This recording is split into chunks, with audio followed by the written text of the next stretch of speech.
Dumelang bagaetsho.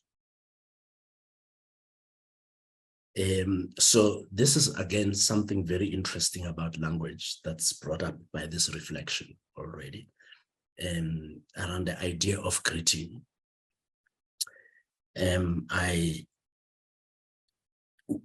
So I'll tell you a little bit what's triggering this conversation first of all, then I'll come back to this greeting.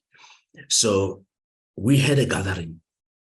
It was called the Vuka Inspiration Conference that took place just at the beginning of this month. It was beautiful, but it was more than that. It was deep.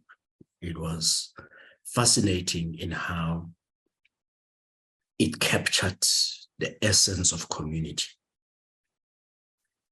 It was fascinating how it captured the spirit of togetherness, which was fascinating because even the theme was from I to we.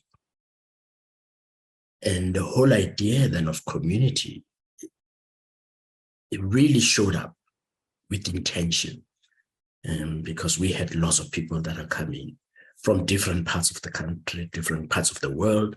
Literally, it was genders, it was ages, it was races, it was all different types of difference. It was levels of social strata that all came together to have a conversation. That was beautiful to see. It became almost a microcosm of what we could be. So we've been sitting here reflecting about this whole idea of community and names and calling of things, right? So the word conference felt wrong at first as we were reflecting, because it's like, yeah, conference sounds so wide, or sounds so Western. But actually, as we start reading, the real meaning of conference is people, two or more people coming together to discuss matters of interest, of mutual interest. And mutual interest to explore was to explore inspiration. Mutual interest was to explore community. Mutual conversation was to explore issues of breaking cycles. It was to explore issues of humility and what it means for us. It was to explore issues of silencing of genders and how genders could work together. It was to explore ideas around relationships and what spiritual connectedness look like. And of course, it was also to reflect on the idea of how, as wider communities, we work together productively to produce the results that bring prosperity to all of us. So it was fascinating how all of that stuff came together that day. So it made me think a little bit about the work I've been doing that came to me. I'm reading here from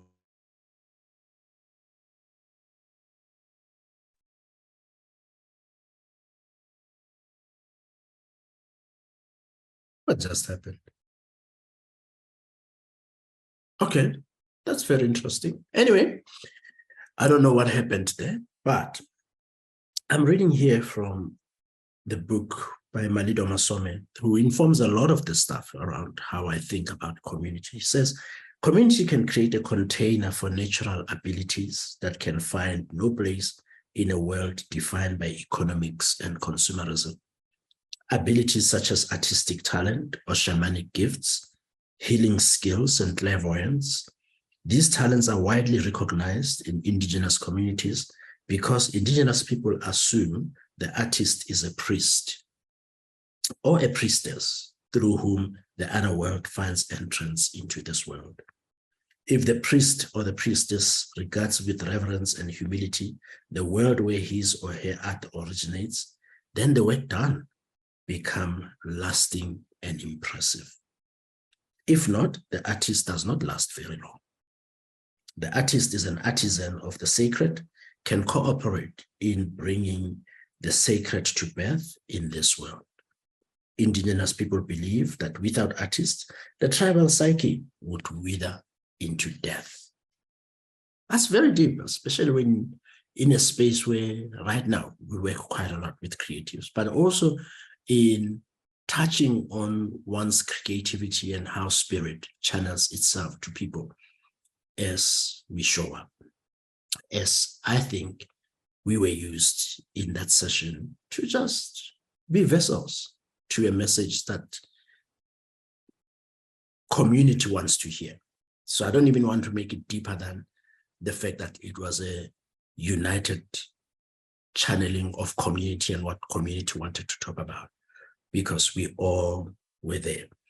In African indigenous culture, just as there is high respect for artists and healers, there is similar respect for the person who is experiencing a psychological crisis. This crisis is seen as the result of an intense interaction with the other world, making the person think and act crazily. Resolving that crisis in an indigenous community results in releasing that person's gift to the community, the very gifts won through the person's intense dealings with spirits.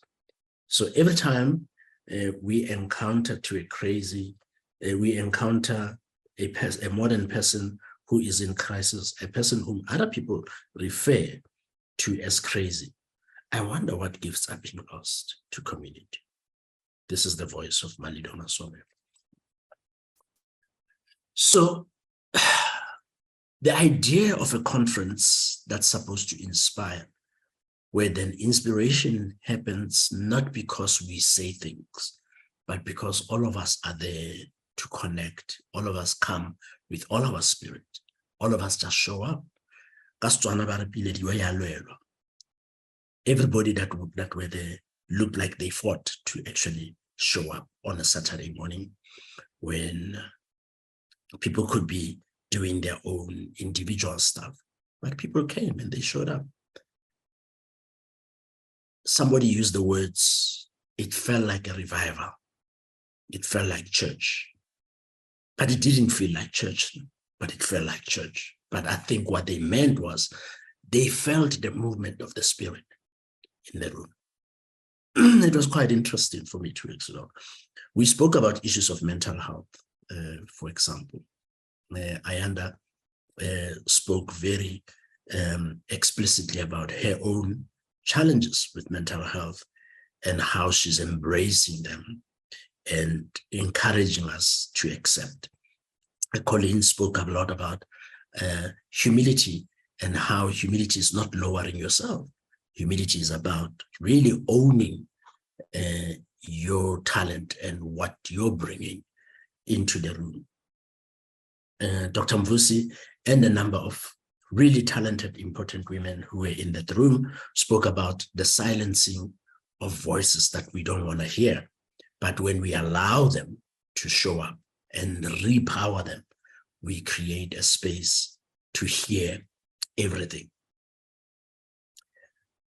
But then the pastor spoke about relationships that are filled with spirituality, that are filled with spirit, where we connect not to be the same, but connecting to fulfill each other and listen to something much deeper than what we think is there for, which is to serve one another, if one would call it that. But we can take it a bit deeper than that.